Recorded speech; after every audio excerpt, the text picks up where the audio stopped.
Hi there, this is Matt with State of Flux here with another Everyone's a Critic 52-week movie challenge.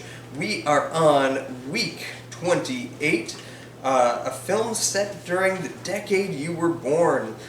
Film title, The Final Girls.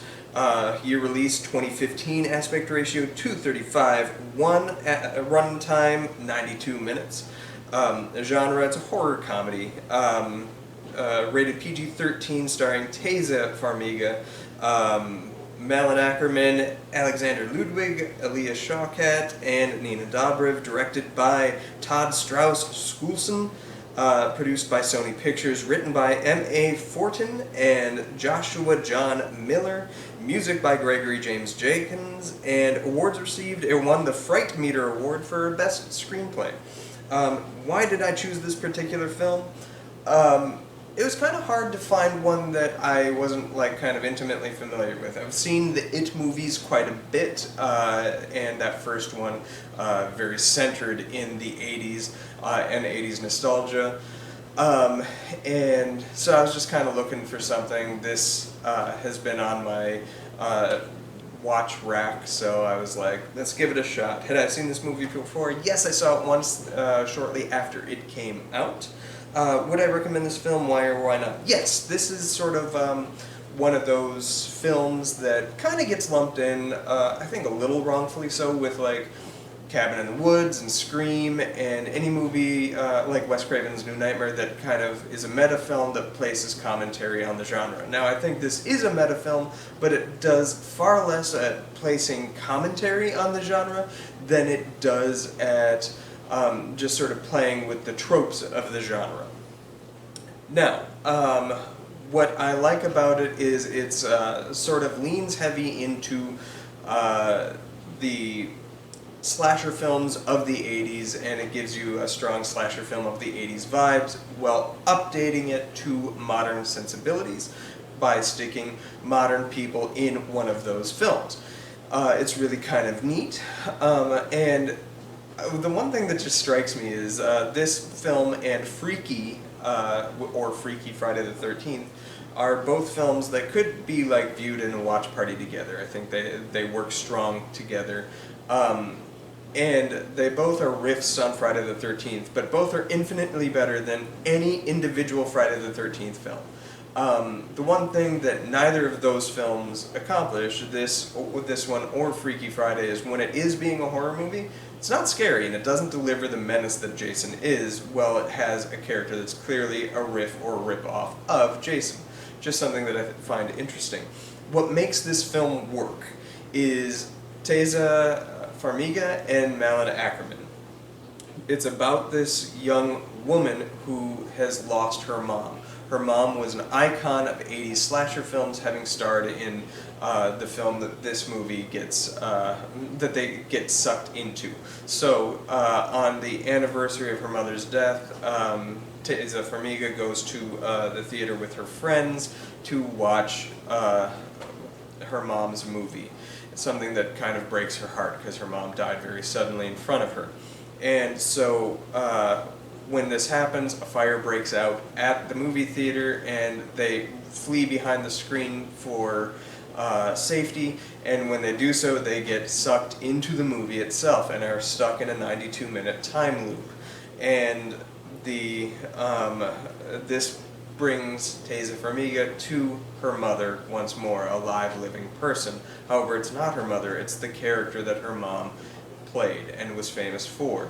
And she has trouble separating the character from the mom. Interestingly enough, this movie was written by, Joshua John Miller, who is the son of the priest from The Exorcist. And he wrote this screenplay as a way of coping with his father's death.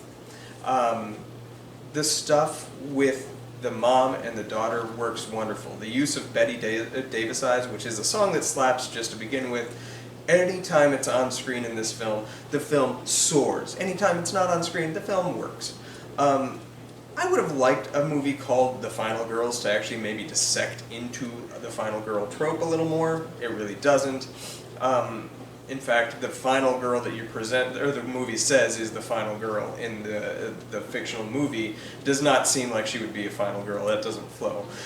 And like the movie does a lot of good work at trying to establish an 80s tone in the beginning, and then just completely does away with it. The visual language of the film does nothing to suggest that it's 80s style movie.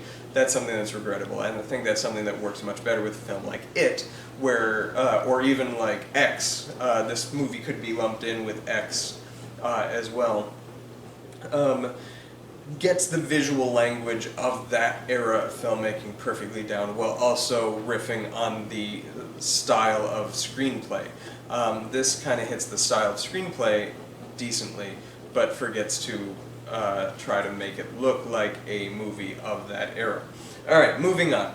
So yes, I do recommend this movie, it's quite good. Which character were you most able to identify with or connect with, and in what way? I think the Taissa Farmiga character. Anybody who has experienced loss in their life and has an opportunity to reconnect with that person, even if it's not the person, if it's just the suggestion or an echo of who they once were, there's something that is like you can connect with on that level. And I really appreciated that.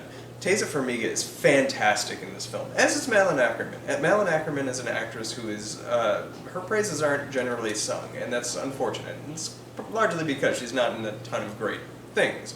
However, she's often good in the things she's in. Taissa Farmiga is a fantastic actress, and I think people do recognize the quality, but the two, and the relationships that they share within this film, and how they bounce off of each other, really, really works. And you find yourself emotionally wrapped into their storyline, even if the rest of the story is not elevated to the quality that those two are on. Best line or most memorable quote? Don't know if I really have one. There's a moment that Nina Dobrev and Alia Shawkat share that is quite good, where they hold hands right before something cataclysmic happens. That is really kind of beautiful, and it's a visual quote. It's not a like spoken quote. There is also a line spoken early on in the movie by Alia Shawkat's brother or stepbrother in the film, where he's like, "I was so excited to have a baby sister. Why you gotta be mean?" And like that whole little riff was kind of funny. Were you surprised by the ending? What would you do differently? I was afraid it was going to be all just a dream, and I'm glad that it wasn't. The ending works for me. The emotional climax of the film, again with the reprisal of Bette Davis' eyes, is perfect, and I loved that. But the movie is good. The ending, I don't know if I would change anything. I would make the Jason Riff, the Billy character, much more menacing and more of like a traditional slasher. Also, spoiler alert, when that character gets killed or whatever, I would have, it's clear visual homage to the ending of the very first Friday the 13th. The one thing that was missing was the hands coming up. I would have had the hands coming up in the frame. How well did the film capture the feel of the time period explained? It didn't. I think that's the one failing. Like, it was brought into a very, like, once the modern characters go into the 80s aesthetic, the movie loses any sense of the tone of the 80s. It just doesn't capture it at all. I think if you watch it,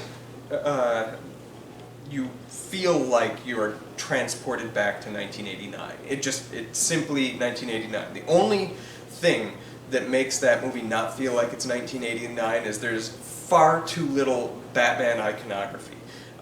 Those kids, at least like 3 or 4 of those kids would have been wearing some kind of Batman insignia on their shirt. But I digress. You feel like when you're watching it, that you are in the 80s watching a contemporary 80s movie. You don't get that when you're watching this. The beginning, the first little bit where you're watching the trailer for the movie, and when they're at the movie theater and you're watching parts of the movie, that looks like the 80s, and you feel transported there. But once the modern people go into it, it loses it entirely. But that said, the film is good enough at capturing that. I wouldn't recommend this if you're trying to watch a movie to reconnect to the 80s. I would, in fact, just tell you to watch most of the Friday the 13th films which take place in the 80s, or like Sleepaway Camp or something. However, those are not very good. Not that Friday the 13th is much better. Anyway, I'm going to move on. Anything else I'd like to add? No, just that, like, it's weird. Friday the 13th was this major, huge franchise, none of which I would consider to be really good movies or even worth recommending outside of maybe the first one and the seventh one and the sixth one to have little moments of fun. But largely I'm not a huge fan of those films. But I do like movies that riff off Friday the 13th. Your Freaky, this film, there's probably numerous others, Behind the Mask a little bit. So yeah, I'd recommend movies that kind of pick apart Friday the 13th. But in order to do that, you have to watch Friday the 13th. Alright, moving on to a sneak peek of next week. We are doing a film based around a sport. Based around a sport. Alright. Maybe I'll just do Rocky or something. Thanks for watching. Have a good one. Peace.